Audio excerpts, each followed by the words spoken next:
Good morning, Burton. It's been a while. Yeah, I was gone for a while. You're gone for a while. Yeah, So we started together in 2011. yeah, So that was about 13 and a half years ago. And one of the things that resonated when we started talking initially when we met, we have a very similar background. Both have a PhD in physics hmm from a major state university, UC Irvine, I believe. yeah. I was at Irvine. Yeah, that's right. And for me, I was at the University of Texas at Austin Yeah, doing my graduate work. We came here in Niwik Pacific as new professionals. That's one of our longest running methods at the center to hire scientists and engineers, mathematicians, computer scientists, wide variety of backgrounds. But you were gone for a few years. for a So, long time, like yeah. 11 to 12 years. Yeah, And now you're back yeah, again. And I'm really excited to talk to you today because you have a non-traditional career arc, in my opinion, because you started here at the center, you were gone in a variety of circumstances. That's what I really want to talk about today.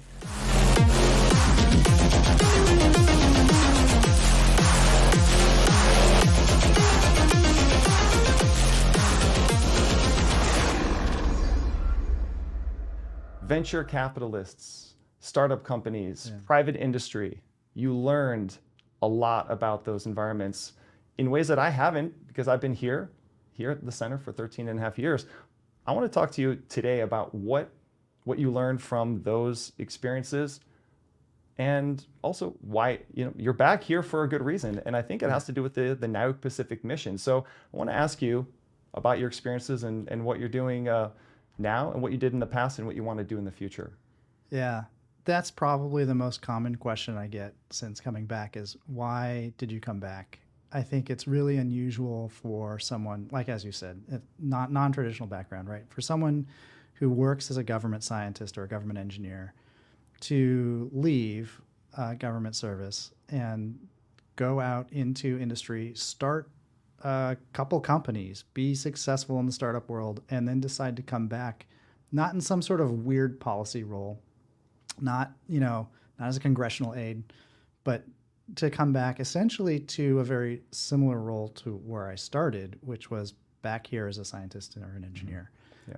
at NIWIC. And yeah, there a lot of people just kind of incredulous, like why you could go out and you could do anything. Like, Mhm. yeah, there's a lot of things that I could do, but I came back because to me the biggest problem that I saw in technology space, in this space of we're both physicists and focus on materials. And my specialty the last I don't know 20 years has really been around electronics. Mhm.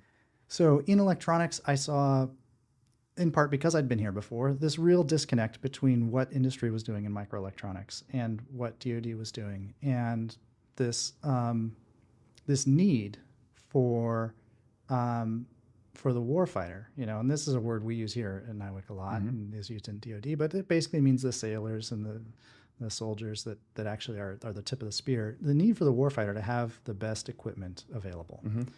and I could tell that wasn't happening because people weren't talking to each other. Um, we had thought that the domestic microelectronics industry was kind of set and was just going to continue on along a pathway that looked great back in 2015, and it really wasn't. And we've seen recently problems with all sorts of just trying to re-onshore different manufacturing and just trying Mhm. to get the capabilities and the expertise here to do advanced packaging and all this kind of stuff. But you could see that happening a couple of years ago, and I thought, you know what, the best place to stand, the best place to make the argument of here's what is needed to connect the newest of microelectronics technology to how it's used, to what it can do, is Nioc Pacific. We're central to that. And Mhm. I think that often people forget the technologies that have been spun out of here that have been very successful. We've done this several times where we've developed things here that really changed the world of microelectronics in important ways, and we did it because it needed to meet the need for DoD. We see ahead 10, 20 years further than a lot of other people, 10, 20 years further than industry in many cases. So this is the place to stand. It's not in Washington. It's not at a major university. It's not even at a big company. It's here where you can connect all the things that are happening at the universities, at the big companies, to the needs of the actual people that are going to use it, which are the people in the fleet, not necessarily the people in DC. Okay, so we'll think about like a smartphone, for example, or a wearable device like a smartwatch. Technology is amazing these days, right? But it sounds like what you're saying is we can't just hope or assume that the company will also have in their mind or in their plan or portfolio a device that suits not just the needs for your average consumer, but one for the uniformed personnel, one that's more capable in those regards, because they make them largely waterproof these days. You have a smartphone, you can drop it in the water. That's really cool. Sounds cool, yeah. But like, what about dropping it on, on the rocks? The screen tends to break. Or what if dust or extreme heat? I once had a phone that was sitting in the sun for a while, and it had a frowning face on it. You need to get this cooler before it operates again. I don't think that would work in certain parts of the world where it gets really hot and sunny. So I think what you're saying is we can't just hope that the amazing technology we have today for consumers is necessarily going to translate well to the DoD or Department of Defense needs. Is that accurate? That's absolutely right. And it's almost like our industry has been almost too successful, right? So it used to be many decades ago that DoD was the biggest customer of the electronics industry. And today, the entire Department of Defense budget is what, like $800 billion, which is huge. But the amount of new capital that's injected into the electronics industry is in the trillions of dollars every year. So new capital. So we're not financially driving that industry anymore. We need to be able to make arguments about this is the right thing to do, not necessarily just here's $1, we want you to go do this for us. And there's a lot of people out there that want to hear that, in industry, that want to know what's the right thing to do. And so, again, it's about having the right connections and having the right place to stand to say, I understand the warfighter's needs in a way that I might not even be able to explain to you. And we're used to this. We work in secure spaces all the time. We talk to people, right? There's things that we get to understand. We don't even get to tell our industry counterparts. We don't get to tell anyone. But we know technically, because we're scientists and engineers, hey, if it does this thing, I can make sure it meets this need. So you mentioned Washington. Yeah. Washington, D.C., that's where the federal government is centrally located. So, logistically, why not just have an office somewhere in Washington, D.C., perhaps at the Pentagon, say, we know what our warfighters and our uniformed personnel need. Why not just have a person in one of those offices say, okay, we're going to work with Intel or A&D or Apple or Samsung or some company, and just say, make this happen. Like, why not do it that way? Why not do it that way? Where does a federal research laboratory or a DoD, we have Department of Energy, Department of Defense. So where does a laboratory fit into that equation when you could just have someone in an office in the Pentagon just do it for you? Do it for you, because one might argue that that's more efficient, right? I think that's reasonable. Yeah, so it's kind of, then you get to, what I was doing in between being here before and being here now is working in startups and starting my own company. And even though NIWC is a big base with thousands of people and we do so much stuff, compared to Washington, we're small. We're small and nimble.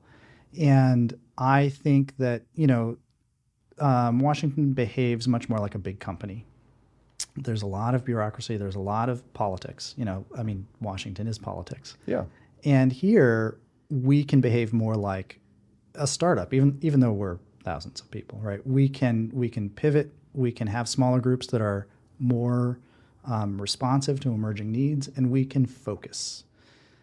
And I saw the same thing I worked in Silicon Valley for about a year when I left here to go learn the startup space. And it's such a interesting place There's so much stuff going on. I found it very difficult to focus on the work. So when I started my own company, I came down to San Diego and we started it here. And we would travel to San Francisco to meet with investors. But it meant that we could focus on the work here. And I think it's the same thing. We can focus on the work here and, we can go travel to Washington, D.C. when we need to. No, that's a good point. So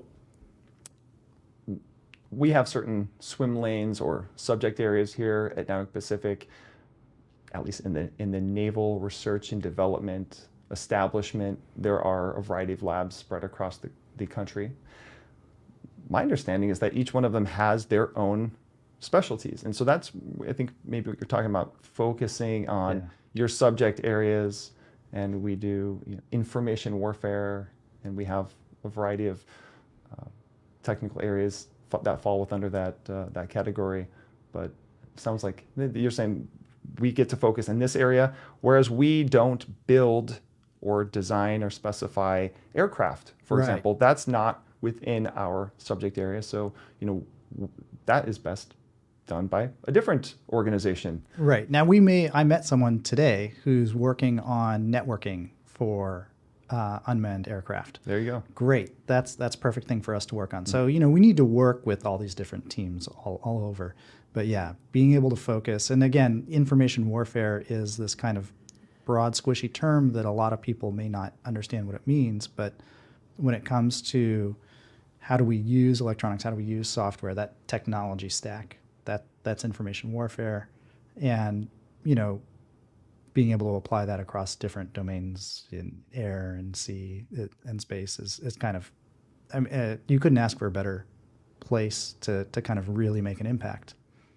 Nice. Now, I do want to come back to, again, what we do here at NIWC Pacific and what you did and what you are doing now. But you touched on something that I find really interesting, and that is a world that I don't understand at all, and that's venture capitalists, startup companies, and a lot of what's going on in private industry. So I want you to talk about what got you motivated to jump into a new environment about 11 to 12 years ago. Yeah. What got you moving in that direction? What were your objectives? What ideas did you have? And what did you really learn from that process? Yeah, this goes back also to your comment in the beginning. We had very similar backgrounds. And I remember we were part of the grassroots S&T group together. It was a bunch of us. We were kind of young scientists and engineers trying to figure out how to do the job here. And that was hard to figure out back then. We were all very ambitious and impatient, and I felt really impatient. So there was kind of a pull and a push, right? So the push was being here during the sequester, and just the grinding of the gears of government slowing down really frustrated me, because I wanted everything to happen right now, right? And at the same time, a former colleague of mine that I knew from my postdoc was working in Silicon Valley and wanted me to come up and basically be CTO of their company. So that was the pull, and I thought, you know what, this is great. I want things to move faster. So I went up and I did that. And what I discovered was startups really, if you want things to move technically as fast as possible, startups are the place to go. I made more technical progress. So I did that for a year, and then I started my own company. But it really, particularly after starting my own company and being able to, I had things I wanted to do, right?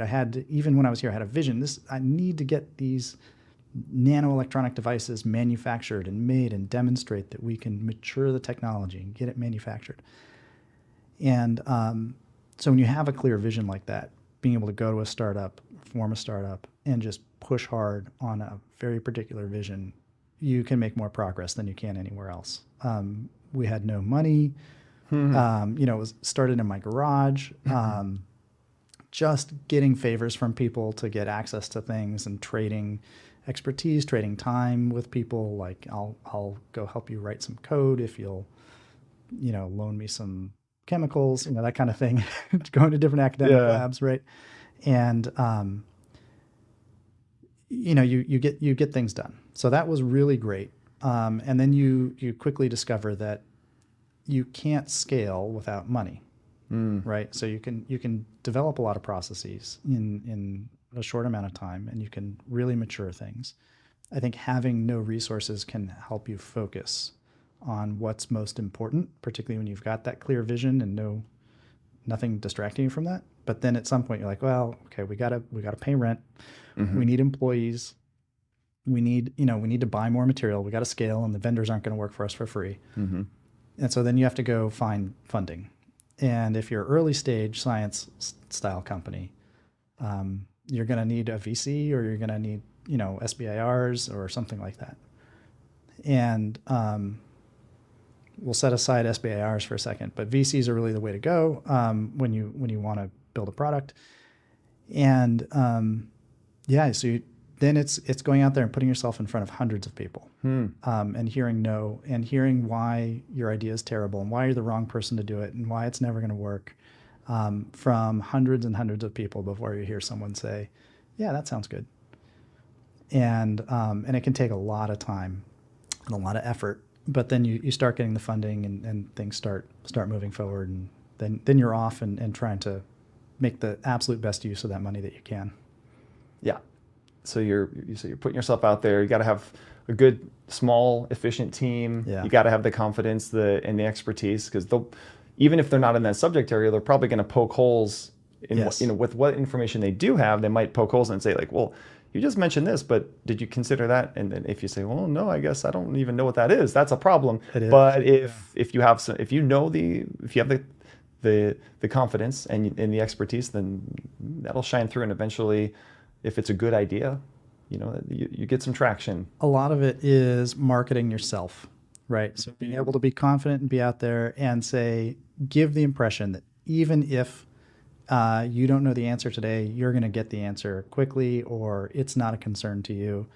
And so, yeah, we talked a bit about some of the little tricks, like in your lab, you set up boiling liquids with food color and, interesting lights and things like that. Yeah. And you just try and make your lab look, a particular way. And it kind of depends on the environment that you're working in. A lot of our labs were converted warehouse space, so we would make it look really industrial, right? But develop a brand basically, and your technical setup, the way you build your lab and the way you lay out your tools has to reflect your branding, to give these investors an idea of like, okay, this person has a complete sense of what they're doing, even if they don't really consciously pay attention to it. Interesting. Brand building is big in social media and companies, so you can't just have great ideas and great people. You have to be able to almost like instill an emotion in that experience, like, wow, these people are moving fast, they know what they're doing, and they're therefore willing to invest. So I think a big part of that, something we talked about earlier, was storytelling. Something we talk a lot about here now, which is really important. But I think it's important across the board, no matter where you're at. It could be at a place like NIWC Pacific, and it could be in a big company, but even, or most especially, in a small startup company. So does that really come into play, storytelling? I would think that it would when it comes to venture capitalism. Absolutely. You form these narratives and you practice them, right? And so you'll consciously say, here's what we're going to talk about. You adjust the historical record. We're going to talk about this happening before that, even if it didn't happen in that order, to try and put a story together, and paint a picture of how you've progressed, or kind of how your thoughts went from one thing to another, to lay things out. So I'll talk about, the focus and the ability to focus. When you get to that middle stage of startup life, you lose track of the technical focus, and you're now focusing more on that marketing aspect, the storytelling, because you're so consumed with raising money and keeping that, and then selling product, which is also a lot of storytelling. So you've got to figure out how do you market, what kind of material, who are you talking to. And there's all sorts of different tricks with that. And we here at NIWC, we don't have to deal with that as much. This is one of the things I think coming back to work for the Navy is kind of amazing. I work in here, topside building A33. It's this old building. When was it built? Like the 50s? It's I mean, many decades ago. yeah, it looks like an old Navy building, particularly on the inside, right? You walk the halls and it's just like, this is some sort of giant old government building. And from the outside, like the main stairwell kind of looks like a ship mast, right? And I mean, we would kill for that kind of building in a startup company. If people here complain about it, oh, there's no air conditioning, these windows are old, but it's that sense of character and the kind of placing yourself within an environment that reminds you of your mission, your history, your purpose is so valuable. I mean, it's so, everyone works in these kind of faceless strip malls, right? Or like I said, converted warehouse space where it's just big cavernous nothing, right? Being able to work in a building which has real history attached to your mission is amazing. So it's like, oh, the startup company, great ideas, but you're working in what used to be a grocery store or something, or like a part of a grocery store. So that legacy of the center being here for many, many decades, and it used to be, I think, originally one of the original names, Naval Electronics Laboratory. Like this is the kind of work that we do now and into the future, but we did it way back when. Exactly. And I think that, so you're saying with a lot of companies, especially startup companies, you miss that. I do think that is part of the academic legacy. We hear about some of the most important wartime advancements that happened, World War II in particular. There was a lot of amazing advancements that happened in our, United States academic institutions. And you hear about these old, leaky, portable buildings at Harvard and MIT and other universities where they had really poor facilities, but they had some of the greatest minds. Yeah. And they were able to make that work happen, and the legacy of like Bell Laboratories and so forth. So like, I think even that institutional culture, there's something important that it has going for it, right? Because I think for many decades, a lot of scientists and engineers looked up to those institutions, and so they're academic, they're industrial, and also like a lot of the laboratories. I remember when I was looking around the country for jobs, and there's a lot of DoD labs, but also DOE, Department of Energy labs. I toured Los Alamos National Laboratory and got a sense for that culture. And more recently, they made a movie about it, right? About the creation of the atomic age. Yeah. And so that is where you can find a lot of that legacy, but you're saying you're kind of missing that in the startup world. Yeah, you have to create it, right? You have to create that sense of story. So storytelling is, getting back to that, it's super important, but it's also a lot harder to do. You have to consciously go through and kind of figure out what your history is, figure out what your history should be, all this kind of stuff. And it's difficult. And the other part that's really unfortunate about it is you're always looking for what is going to turn a profit, right? And so what's going to bring in an investor or a customer. And so you can't tell a story just because it's the right story to tell, or because it's inspiring. It has to be inspiring in the right way to bring in the right people. And working for DoD is really great because for me, after spending a lot of time out in industry worrying about that, because now I just worry about what's the right thing to do. And I don't have to worry about, hey, is this going to make us money or not? So it comes back to the core mission. So I mean, the core mission of a company, even if it does benefit the customer, the consumer, the core mission, it has to be profit, because if it isn't, they can't sustain themselves. Yeah. But our mission is not profit. We break even. We just have a modest operating budget, and we have tasks that we need to accomplish. So at the end of the day, the mission is protecting the nation, protecting our uniformed personnel. And so you're saying, as long as you're working in technology, whether it's really simple or really complex, that's the mission, is to make that as effective as possible. Right. And you just go back to that and say, what can I do to meet that Yeah. particular mission? And maybe speak a few more words on that, how that changes a person's either, let's say, commitment or motivation, because I'm sure there's plenty of jobs that pay very, very well out there in the commercial world that maybe, I don't want to say soulless, but perhaps something that they're not as passionate about. And so maybe they don't get up in the morning with enthusiasm, even if they're getting paid really well. And I have a friend like that as well. They don't have that mission. They don't jump out of bed and say, I'm ready to dive right into the work today. So what have been your experiences in that domain? Yeah, you can really easily tell. So, I mean, maybe to give a couple of points on this, let's talk about when things work well. Okay. Right. So when you're aligned with your mission, like when I was running my startup company, I had a vision. I really wanted this to work. I wanted to demonstrate this manufacturing, the scale up, and the utility of these kinds of electronics. And so I was excited to go out there and figure out how could I lower the cost of my products, my COGS, and boost my customer base, right?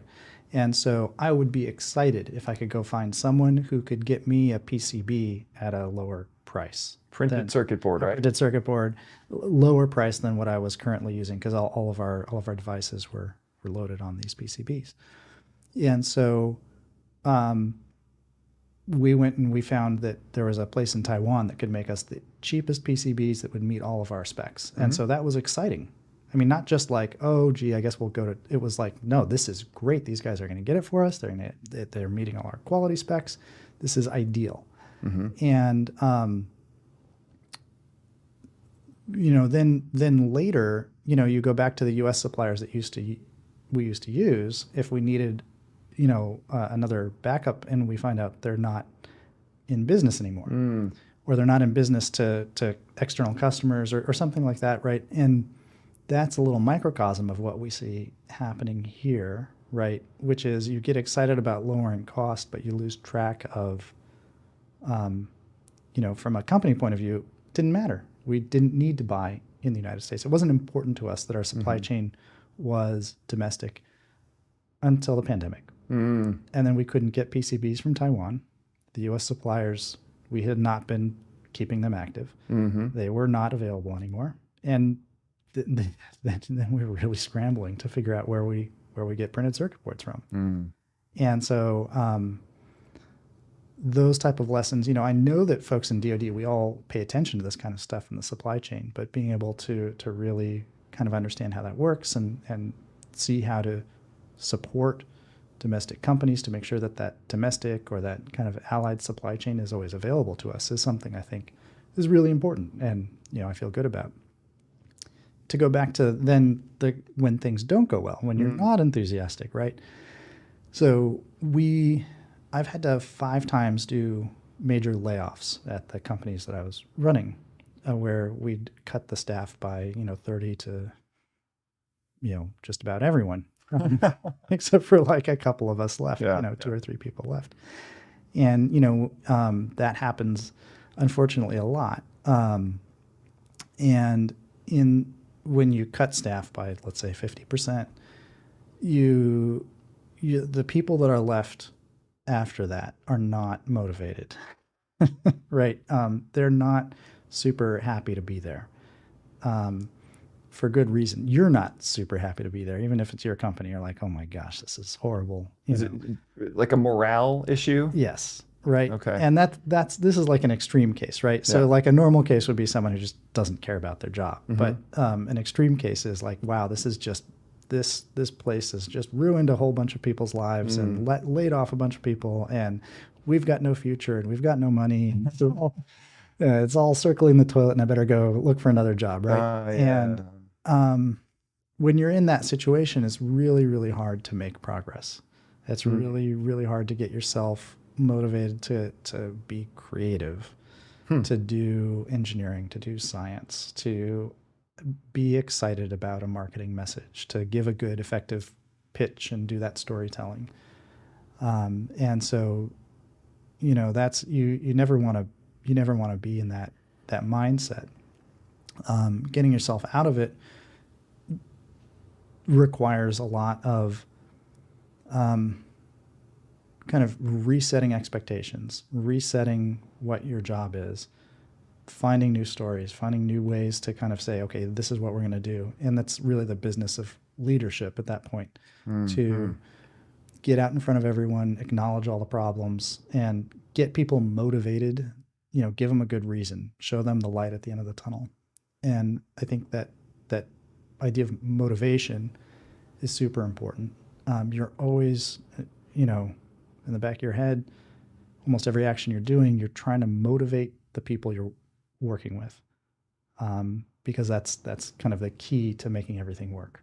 Yeah, the leadership. So you talked about things sometimes work really well, sometimes they don't. So I got an interesting question. And I'm hoping you sounds like you've had these experiences in the startup world, and I'm sure there's some lessons that we here at NIWC Pacific can learn from those experiences. And I guess the question would be, how do you know when a project or a subject area in a company isn't working the way you expected it to, or isn't working at all, or how do you know when to say pull the plug and focus your attention somewhere else? Because in the science and engineering world, that can be very difficult to address, because and there could be multiple elements. There could be, there's not really, we thought there was going to be a market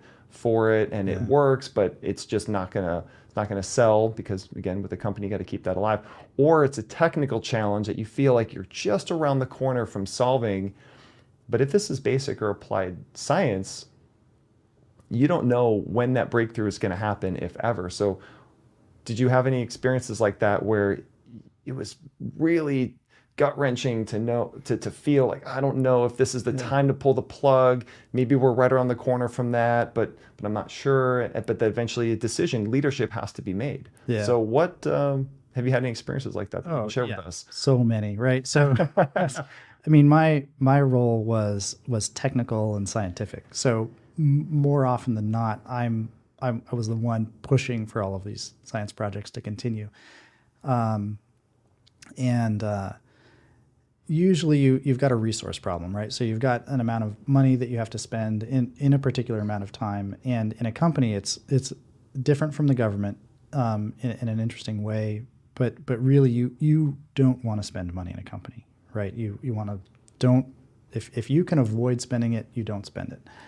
And we're kind of tilting that direction in the government right now, and I think that provides some useful discipline internally. But what we used to do is we would review every project every month, and we would look at science projects, engineering projects, and kind of must-have kind of commercial feature projects. And if a project wasn't making progress relative to other projects similar to it, not technically, but in a similar kind of bucket, right? So if science projects weren't making progress like other science projects, like an example would be, hey, we've been working on this for 6 months.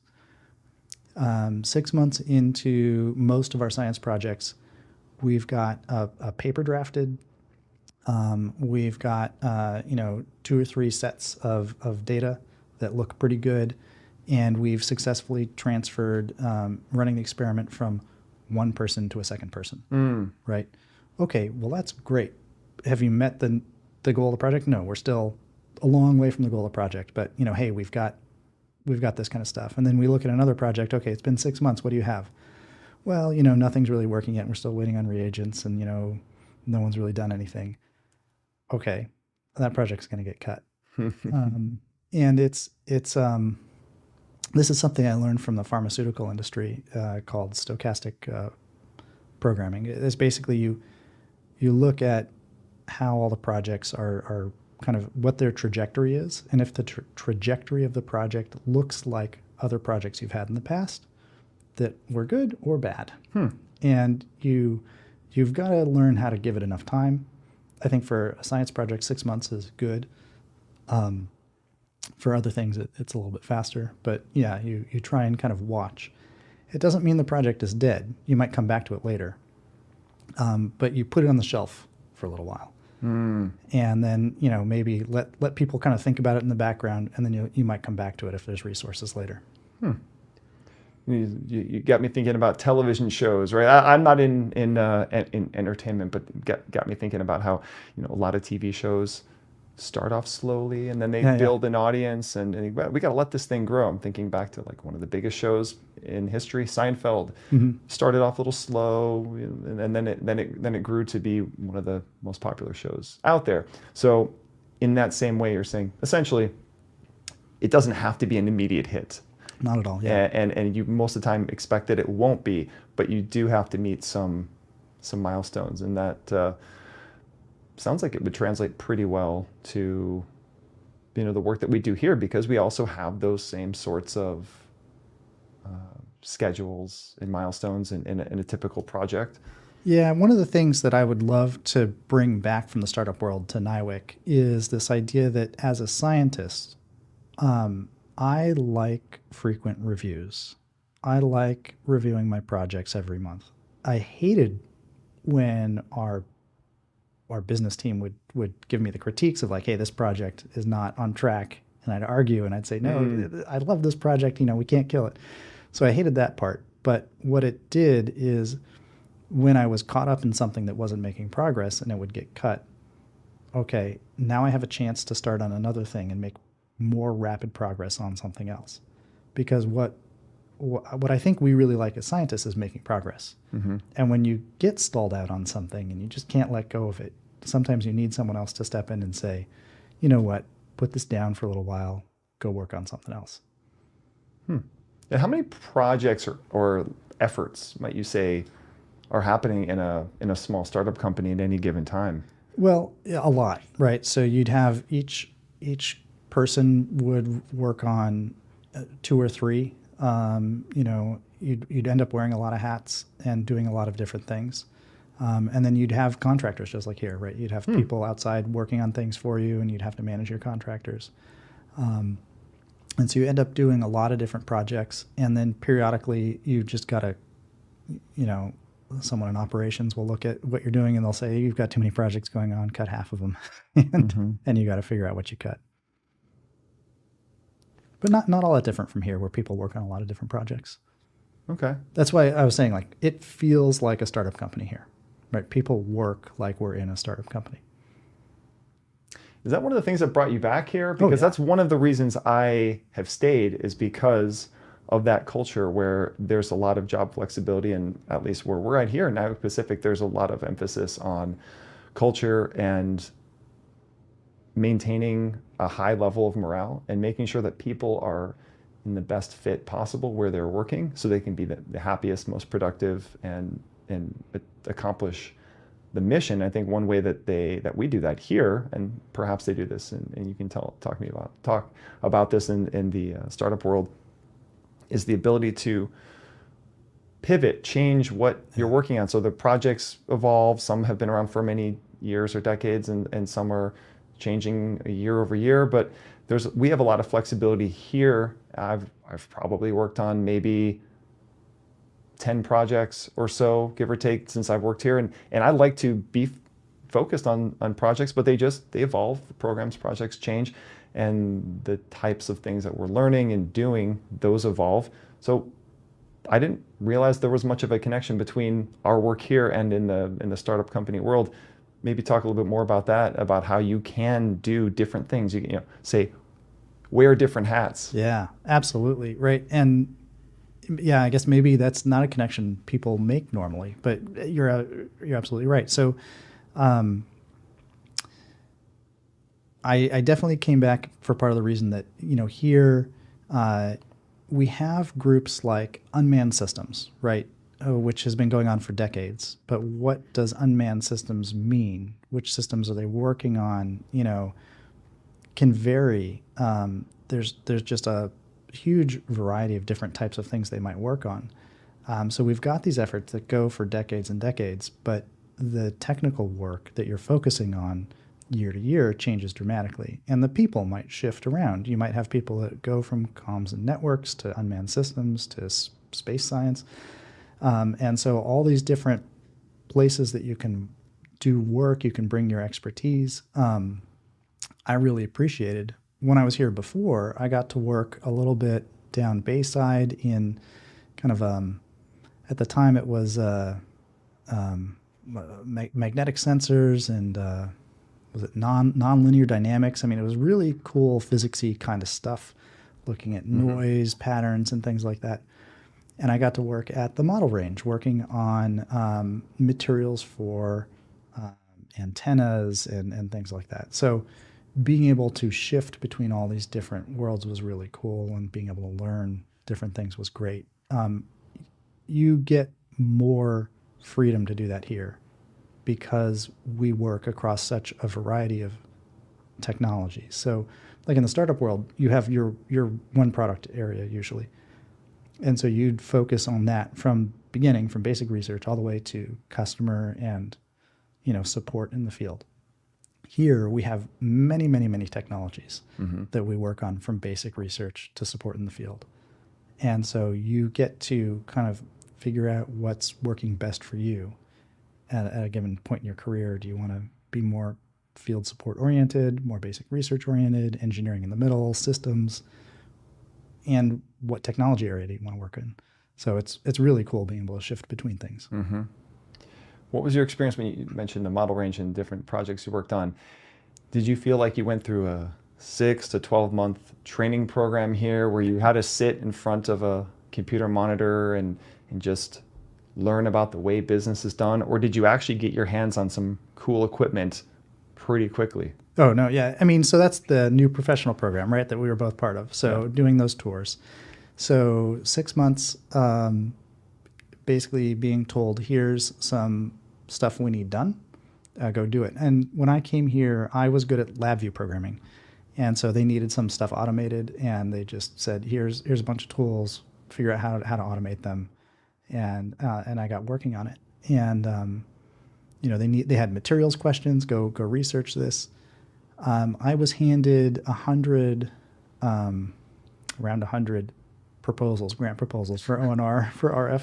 And I was not an RF expert. And I was handed those proposals and told, here are a bunch of experts in RF. They don't have time to read all of these. Ask them any questions, go peruse their library and read all their books. But you need to review all of these grant proposals. And that is difficult, but also an amazing learning opportunity to kind of just see all these different perspectives on what RF technology should be. So constant learning environment. And that's something, so you worked here, you're here at NIWC Pacific, you've worked in the startup company arena. What can you say about the differences between those environments versus working for a major technology company, be it one that does primarily apps or software or one that does hardware? My take on it is that you might become a subject matter expert in that area, but they need you to do that job. It's critical to their customer base, to their product line. But I don't know if that has quite as much flexibility. So because we're talking about doing different jobs, what can you say about your experience working perhaps in Silicon Valley and in the San Francisco area on the type of flexibility that you might have or not have working in some major tech companies? Yeah, so I mean, like here at NIWC, we have great flexibility. In a tiny startup company, you also have a lot of flexibility. Although in both those cases, you've got to work on the projects that are funding you. At a large company, it's you're really siloed up usually, right? It's rare to work at a big company where you get to move around and do a lot of different things.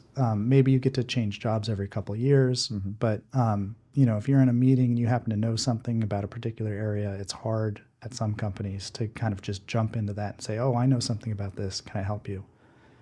Sometimes that's really frowned upon. And so you're really expected to focus on your job, your role. And that's the part that can sometimes be frustrating. Some people really like that. They like I'm here to stamp stamp this paper, and I don't have to do anything else.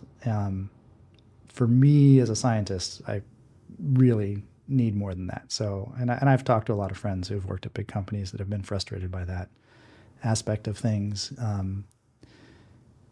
Decisions to make changes to kind of open up new opportunities can take really long time. Just lack of, kind of bravery to kind of take on a risky development project, to allow someone to kind of branch out and do something doesn't always happen at a big company. So, yeah.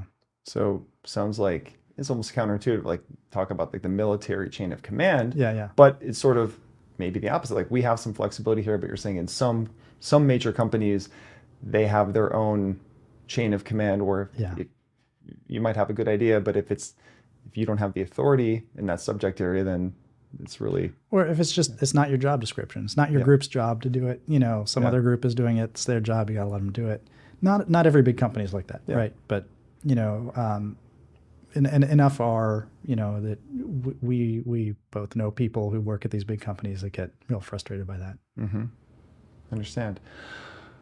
What is a market positioning statement? Oh, yeah. This is one of these things that I've introduced back here, right? So I've tried to bring back things from the startup world that I find very useful. Mm-hmm.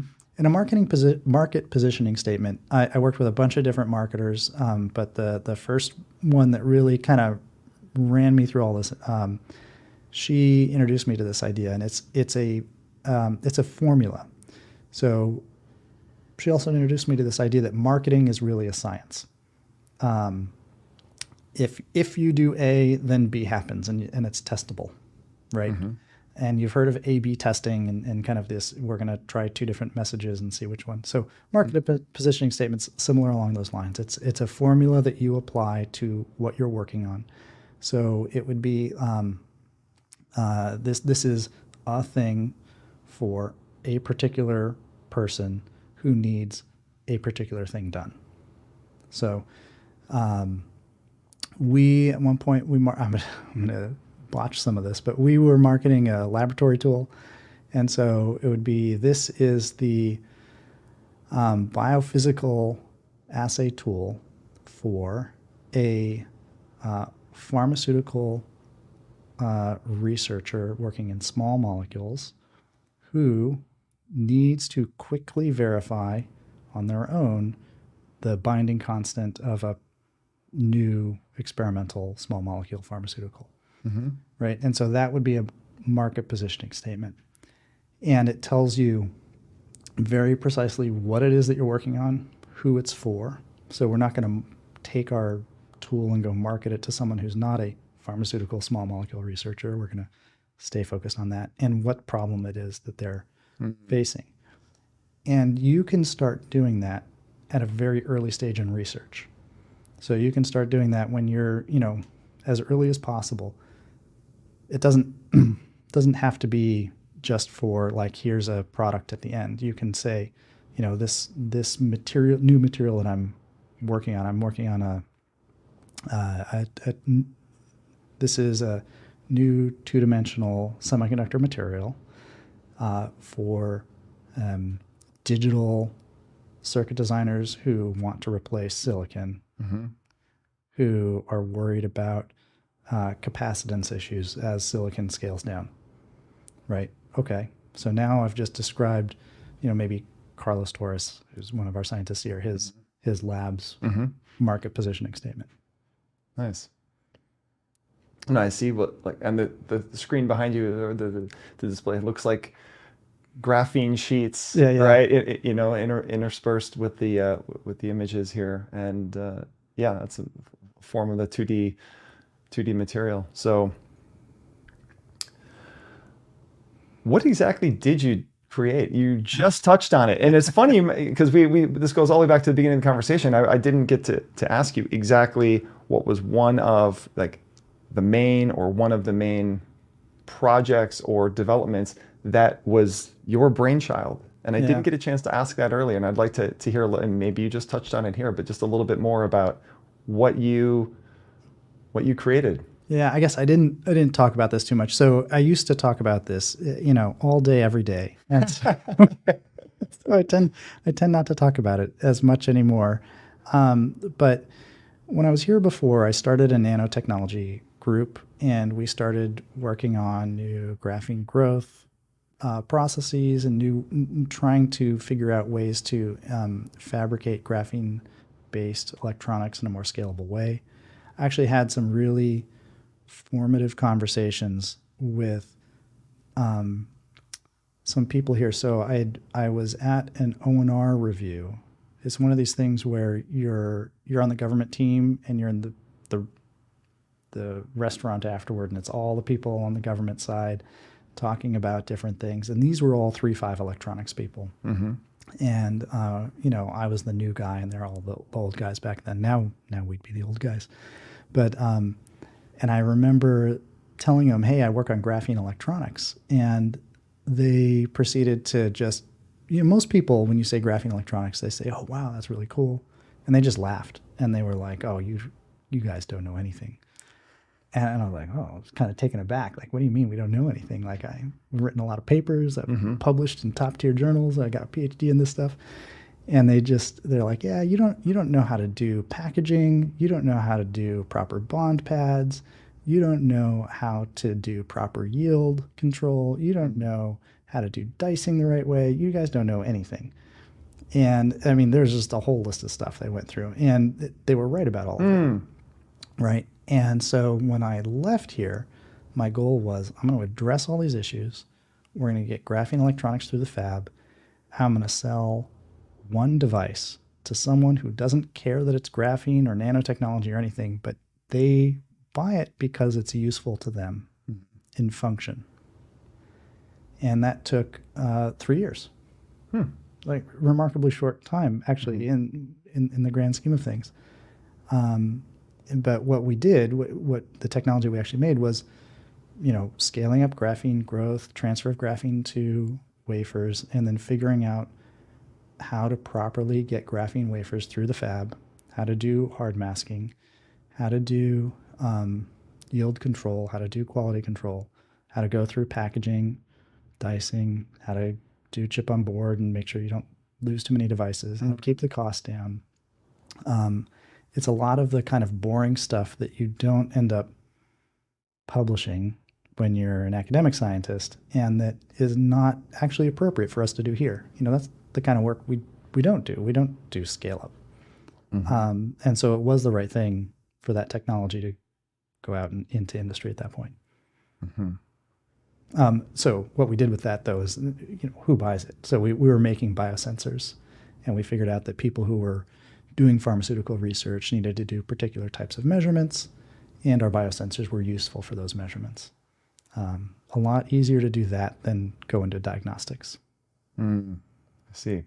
So you just talked about there being the right balance of the type of work that's being done. So at NIWC Pacific, we come up with ideas, we can create rapid prototypes, we can transition the technology to the companies that can produce it. So the question for you is, like, where is our sweet spot in the type of work that we should be doing or can be doing here at the center in terms of S&T, science and technology, or research and development? Yeah.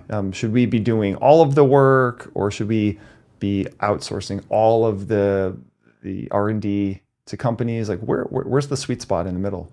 I think somewhere. I think that there's a couple of different sweet spots for us. Mm-hmm. So if you're looking at something kind of, as you put it, in the middle, then our sweet spot is once it's clear that something needs to be done. So unmanned aerial vehicles, Project Replicator, this kind of stuff, what Anduril is doing. Right. Anduril, for example, is a very innovative, fast-moving company, and there's lots and lots of other companies doing unmanned vehicles, right? I just happen to pick them. What we don't want from the government point of view, from kind of the being a good custodian of taxpayer money point of view, we don't want to just hand over a technology area to one company and say, "You guys just go ahead and you you've got this. You want to have competition. So in the middle, our role is understand what the different companies are doing, understand the strengths and weaknesses of all the technology that's being developed, and where they could improve, where they are falling short, where the things are that they're not going to invest in that we may need to add a little, or the things that we just don't want to tell them, we can't tell them that we need to add in. I think that that's kind of the middle portion, and that's where we serve a role in between a lot of contractors, universities, and the acquisition community. And our job is to kind of be in between there and understand the pros and cons of the different technology that's being developed, what's coming along, how long before this thing's going to be ready, that kind of stuff. If we're not, there's another sweet spot for us, which is not in the middle, and that's the forward-looking stuff. Mm. So it's very hard to take long-term risks in a company, and it's very hard to take long-term risks, particularly that aren't linked to some sort of eventual profit. We here have the ability to do a lot of science and kind of early stage technology where it's not clear that it's ever going to be a commercial product. It might be something DoD uses, but how is anyone going to make money off of a lot of the stuff that we're looking at? When we're the only customer and the use case is really limited, it doesn't make a lot of sense, right? And it's 10, 20 years away. A company's really going to struggle to survive 10 or 20 years without a customer if we're that far away from being able to have a product. So that early stage research, the exploratory stuff of here's what might be possible just after universities do things, but before it's really ready to turn into a product, I think is the sweet spot for us from a basic science point of view. We'll take a left turn here. Yeah. What is one interesting piece of feedback, perhaps harsh feedback, that you got from the venture capitalist world that ended up being really useful and that maybe you could apply to your work here? Oh man, I got so much good harsh feedback. There's a lot of taking lumps. Yeah, I mean, like I had a board chair once critique me for a couple different things. He was really good, but he wanted me to learn more marketing formally, right? So he really, his point of view was all of us in science and technology, we should know a little bit of marketing. And he thought it's a failure if you don't. You should know product development. You should have a formal, doesn't matter how basic research you're looking, you should have a formal approach to how you're going to do product development. And product is what you define that product to be. So you need to do that. Attention to detail, like an absolutely insane attention to detail in everything that you do. I was critiqued once because the epoxy that was used to pot the chips, it was a square, and it was slightly at an angle to the PCB edge, and it was like, this is sloppy. What do you say to that? The reality is it is sloppy, right? The alignment marks were off by 2 degrees. Does it matter? No. But it's sloppy. But it's like the image is everything. Yeah. When, if you're approaching someone for funding, right? Yep. So like, is it all things being equal? If you have this product and this appearance and another company has the same, but it's just dialed in, where then they're going to say, you know what? And I think I heard some story about, there's lots of stories out there, but like the attention to detail about how the rock band said, I don't want any M&Ms of a certain color in the bowl. Right.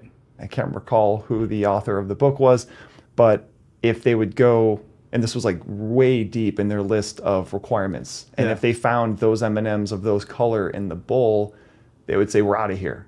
Right. Why is that? Oh, this is terrible. It's unreasonable. But the reason is because if they didn't get there, then all of the true important like safety features, We need to Yeah. have, good crowd control, good perimeter control, you know, Yeah. safe electronics, Yeah. things like that. Then if they weren't going to look at the detail, they weren't going to apply all those other things. So I think Yeah. maybe what you learn from that is you would say at face value, oh, they're being overly picky, Yeah. but really it's like a dedication and overall professionalism. So if they can, if you can get your, your sales pitch and your, first product out there and it looks professional, then they're going to say this is going to extend to Yep. all elements of this startup company. Is my assessment accurate there? You're exactly right. Yeah. Yeah, exactly right. It's that, present crisp, attention to detail in everything that you do so that you represent everything else you've done has had that same level of attention to detail. No major spelling or grammar errors in your white papers and so forth, right? Yeah. Well, and so that comes up a lot too. We had you end up in science with a lot of people who have English as a second language, and so I got to the point where I was writing just about everything. I wrote a tremendous amount of our technical literature because I could write with better grammar, and this was before AI. Right. So today you can use AI to get a little bit faster, but just being able to write crisply is also very important. Mm-hmm. Yeah. Team effort. Yeah. You have one person write something, you edit, it can all come together. Any other final interesting stories from working in Silicon Valley? Any meeting any famous people or any unassuming guys or gals in t-shirts and blue jeans who happen to be worth $1 billion, anything like that? Yeah, meeting with VCs, you meet with folks like that, right? And it's so weird. You've got to kind of meet people in the style that they're in. So, in DoD, we understand these kinds of uniforms, right? If we go back to Washington D.C. for a meeting, we're going to put on a tie and a jacket. If you show up to a meeting with a VC, with many VCs in a tie and a jacket, you're wearing the wrong uniform. You need to be part of the crowd. You need to show up in an interesting T-shirt and jeans and things like that. And so I used to have a bunch of T-shirts with with scientific equations on them. I can wear those to different meetings. Yeah, and those worked really well for a lot of those VCs. But yeah, it's just, you do get to go to these places that are kind of surreal and see a level of money that's just absolutely crazy. Just people who have so many personal resources. But it's the folks that you really value are the ones that really understand what you're trying to do and buy into your shared vision. And a lot of times you waste your time chasing the people that have all the huge dollars. So same sort of thing. So the best match is not that one person who has more than anyone financially, but the person who maybe has modest means, or the group that does, but truly understands what you're trying to do and believes in it. Yeah, those are the folks that you really, you really value. And I mean, I think it's very similar here. You're looking for people who really understand what it is you're trying to do, or you understand their vision for the systems we're trying to develop. That makes sense. Any last thoughts, wisdom that you'd like to share with our audience today? I mean, I talked a little bit about doing the 5 rounds of layoffs, right? So right now we're in the middle of a bit of upheaval in Department of Defense, government as a whole. But I would point out that, this is really not that bad. It's bad for a lot of people, but, at the end of the day, the worst that can happen to any of us right now is we lose our job. And I know that sounds like a lot, but from the startup point of view, some of these small companies, your funding goes away and you're still responsible for paying rent, still responsible for paying your team, and so then you've got to figure out how to back yourself out of all of these things. And a lot of people, most startup